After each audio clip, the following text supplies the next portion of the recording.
I would personally flag 3 to 4 questions per section, meaning I'd flag them, I'd skip them, I wouldn't go deep on them because I don't want to get bogged down, and I would come back to them later at the end of the section when I already have the security of knowing that I've tackled everything else.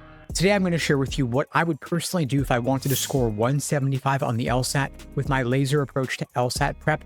This is the exact framework I use for all of my students in helping them create personalized day-by-day study plans. LASER is an acronym standing for Learning, Accuracy, Sections, Exams, and Review. This is the general step-by-step process I would personally follow to increase my LSAT score from any starting point to get the 99th percentile or higher on the official LSAT exam. So learning is the first phase. It's building that strong foundation, getting a proper understanding of each section and each question type. This could involve reading those 500-page LSAT prep phone books. It could involve watching on-demand videos. It could involve joining live small group classes via Zoom. Your choice, whichever format suits you best. Once you've spent some time there, you're going to move on to A for accuracy, the second phase of the laser approach. Accuracy is when you work on drilling questions by type to better understand the proper perspective from which to view each section and each question type. There are roughly 15 different types of logical reasoning questions. Of course, some are more common than others. You may want to drill all 15 types, or you may want to start with the most common types like necessary assumption, inference, and flaw before moving on to the less common types, including the rare ones like parallel or evaluate the argument that only show up maybe once or twice per exam at most.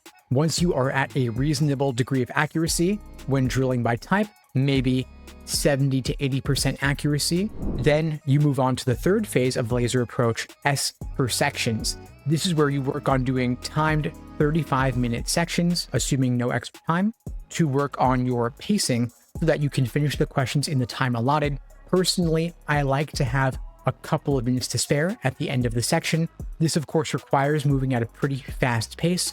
Luckily, in logical reasoning, there is a pretty clear order of average difficulty, meaning the first 10 questions are a whole lot easier than the last 10 questions. So you want to aim to solve the first 10 questions in roughly 10 minutes to build up a time bank that you can then apply to the tougher questions later in the section. And here's a pro tip for you. I would personally flag 3 to 4 questions per section, meaning I'd flag them, I'd skip them, I wouldn't go deep on them because I don't want to get bogged down, and I would come back to them later at the end of the section when I already have the security of knowing that I've tackled everything else.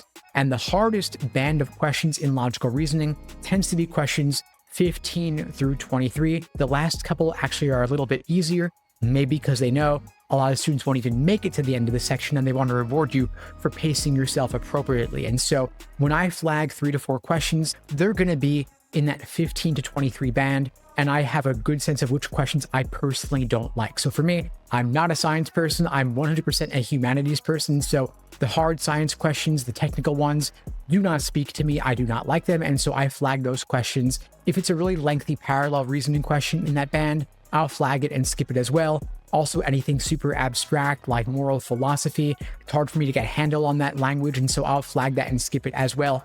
Come back to it later. Then with the security of knowing that I have completed the section, I can break out of my previous tunnel vision within a second look, a little bit of distance. I can usually hammer away at it with a couple extra minutes and turn that from a guess into getting it right.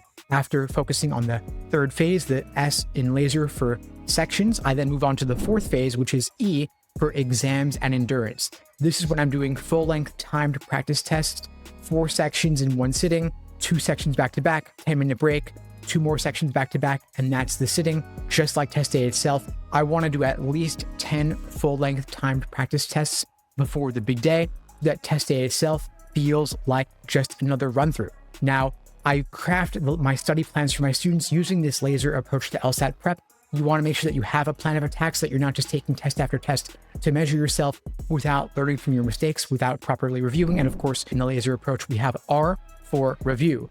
I have a framework for reviewing LSAT questions called the Socratic review method. Long story short, the idea is that we want to make sure that you are getting the full value out of every practice test you take and every question that you complete.